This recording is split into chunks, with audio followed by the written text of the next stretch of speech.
stones, sapphires are still sought after by thousands trying their luck along the El Dorado Bar. It was discovered back in 1865, just a year after our big strike.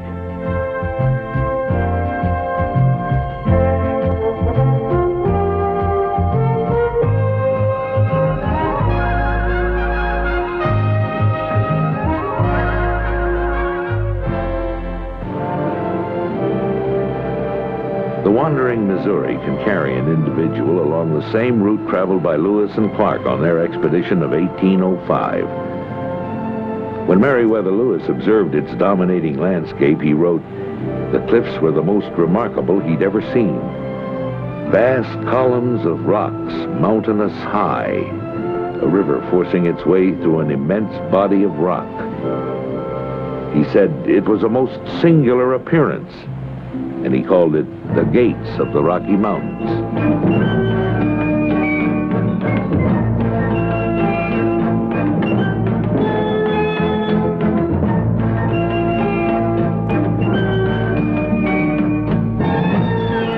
From the headwaters of the Missouri, not far from Helena, the streams and rivers in this country are endless.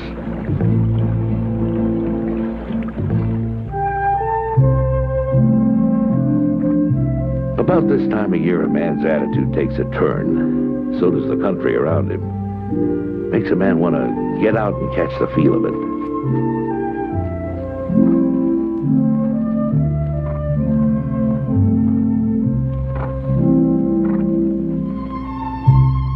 In the high country, there's a special quiet about the winter. It wraps itself around the country, even brings out the royalty of wildlife.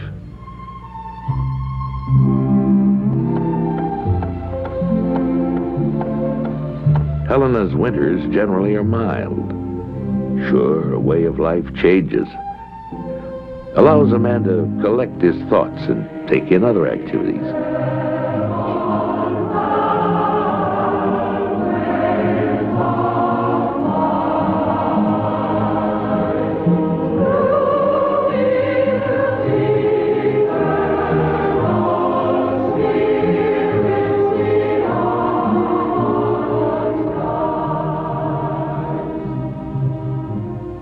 I was camped on an open ridge, appearing like a great sleeping giant.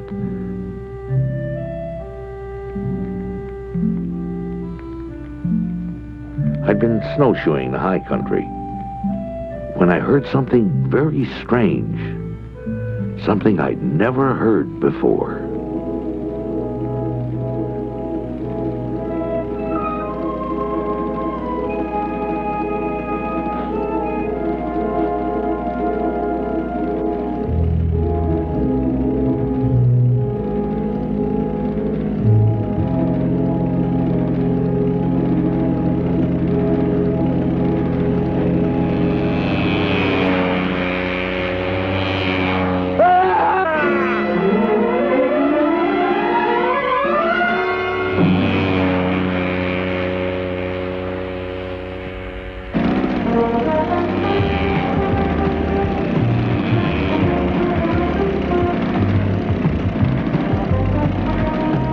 Folks hear about don't want to sit around and wait for the snow to melt. They like to get out and play in it. Some even feel that this is the ultimate in travel. Surprising how a man can change his ways.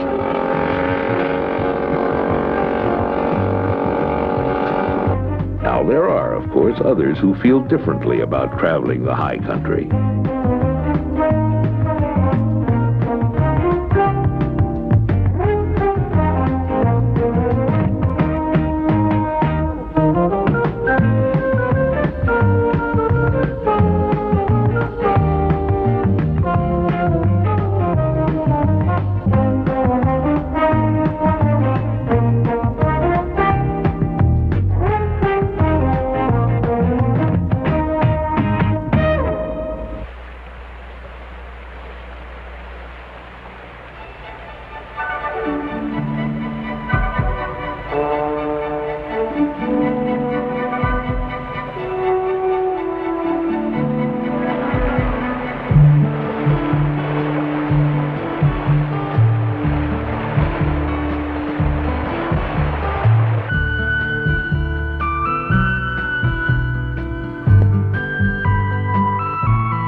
whole country seems to break wide open in the spring, where everyone shares a long pause till summer, including some of the local menagerie.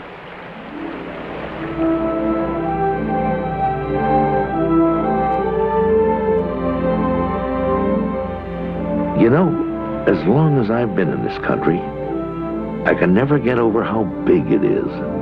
Sort of spreads out like the palm of a giant hand.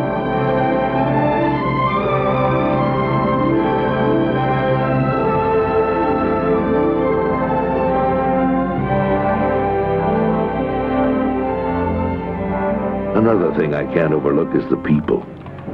The young, with an enthusiasm as big as this country they live in. They show it every year during one of the Northwest's more notable pageants, Vigilante Day. These people have a way of getting together. It's how much they give of themselves in everything they do. They're sort of smiling at life, maybe a little playfully, but then they like to play hard.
They don't move anything by wagon anymore.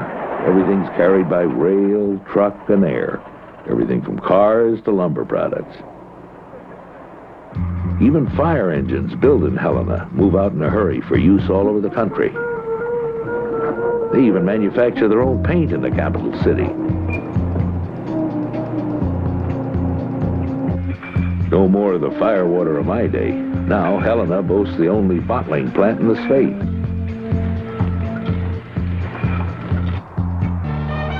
Mining is still here.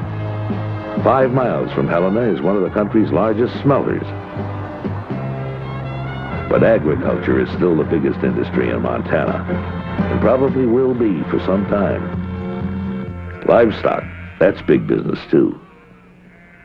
When you take a look at these breaks around the valley, you can understand why. Yeah, some of the finest stock comes from this part of the country. These cowhands work hard, but they still find time to mount the deck of a seasoned bronc at Helena's biggest annual event, the Last Chance Stampede.